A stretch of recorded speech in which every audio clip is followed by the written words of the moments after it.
All right, guys, my list is longer than I wish it was. But there's a lot of decent setups out there, so I've got to have them on watch, right? All right, so CNDO. Um, let's go to 5 minute candles. Kind of got a nice pop today. You can see it right here over about 10 minutes up to 425. So on the daily, you kind of see a trend line here. Draw it real quick.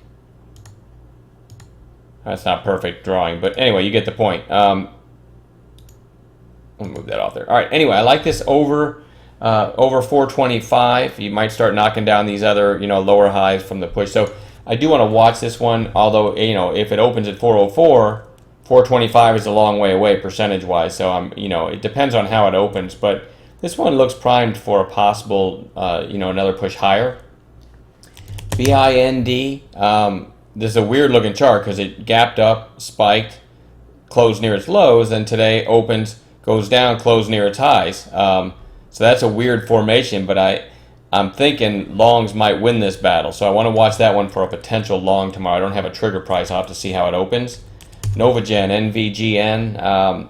This one's interesting. You've got a high here, high here, high here. I mean, all this area, if it gets through it, this one could really, there's not a lot in the way, right? So today's high was 470. I like it over 470, but again, if it opens at 450 and moves up 20 cents, it's already a big move for a $4 stock. So we'll have to wait and judge it on its merits and see how it trades, see how the market opens too.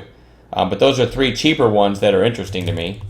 I got another cheap one down the road too. EYES, a big volume day for this stock, and it gapped up and then closed near its lows.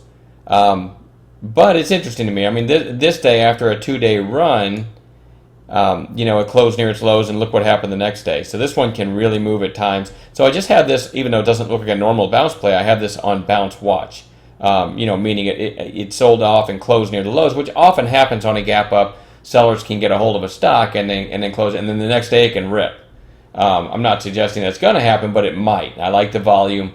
If this were to trade in a narrow range for a while tomorrow and then break to the upside, I bet we could get a nice trade. So I will have EYES on a chart. It's not the easiest trader though. OVAS, this is a super weak stock, but 200 days down here, 2680-ish. You also have a nice consolidation here around 25. So another red day. This one, like if this were to sell off at the open, it might be worth watching for a reversal on an intraday basis, maybe 5-minute candles. But again, who knows how it's going to open. But that one's kind of interesting. It's not my favorite setup, obviously, nor is QRVO. But I still think this one might bounce around 72. So if it gets down there, maybe opens and sells off hard down to 72, that's a great spot to look for a nice intraday reversal. So you do want to have a line on that chart around 72. My favorite one for the day tomorrow will be DGLY. I told everybody in the chat room today that I think this is day one of a multi-day run. But I am not a swing trader, so I don't have any now. I just took a big trade during the day, and it was really nice.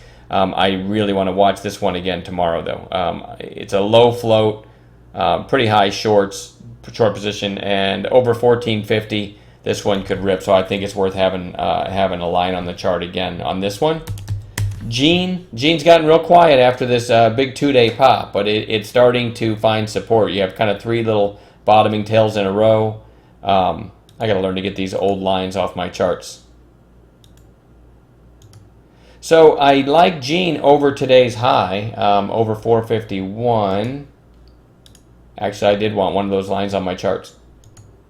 I like to have a line there for tomorrow. So over 451, then the day before that, the high was just 456. So there's another possible catalyst. Even though it's gotten kind of quiet, this one might just rip to the upside if it gets over 451. GBSN, another kind of quiet one. Another day down, but starting to find some support. 2 days in a row where it basically closed where it opened. I like it over today's high at 362 if it gets there tomorrow. Remember, when I put out prices like this, I have no idea how the stock is going to open. So if it were to open down here at 3, and then it runs all the way to 362, I don't want you to say, "Hey, Mike said this was a buy at 362," because it will have already come, way too far. So I don't know how these are going to open, but if it, fairly flat open, I like it at 362. WB. This is something that's extended now because it's made a big move, but this is something you want to have on watch, the next several days going forward. So, but this is possible, like maybe you get a gap down and then a red to green, and you could get a nice trade out of it. So even though this is, extended in the short term, it still might even give a nice trade tomorrow. We've seen it happen enough times to warrant having it on a chart, okay?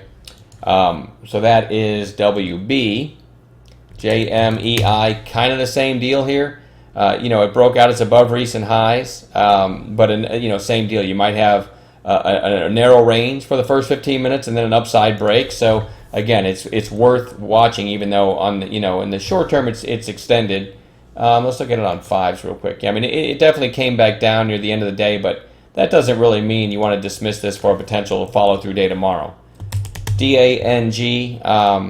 This is interesting. I mean, it definitely has issues with this. Like the high here was 964, the high here 967, and the high today 963. So if you want to write down some numbers, 964 would be a break of today's high, knowing that you have a possible 968, a break of last week's high, that might get this really going. So, and if you look at it on 5-minute candles, it had its run early and then just went sideways for the next 4 or 5 hours. So, it has consolidated after the initial run. So maybe that's long enough that a break of today's high, again, 964, might get this one, give you a nice trade tomorrow.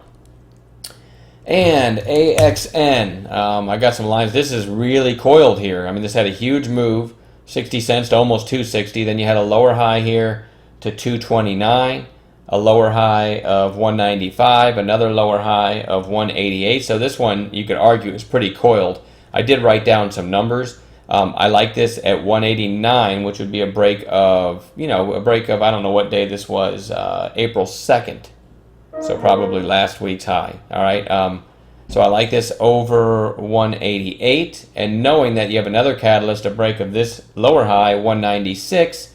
And maybe this one rips to the upside. So it's gotten really quiet, 371,000 shares, but was getting decent volume on these pops here and here. So I do like that. The initial trigger for me to get long would be 189. And that's AXN. And you know what? That is plenty to watch tomorrow. Plenty to watch. So I'm going to leave it at that, and hopefully we'll find some gappers in the morning as well. Have a great night, and we will talk.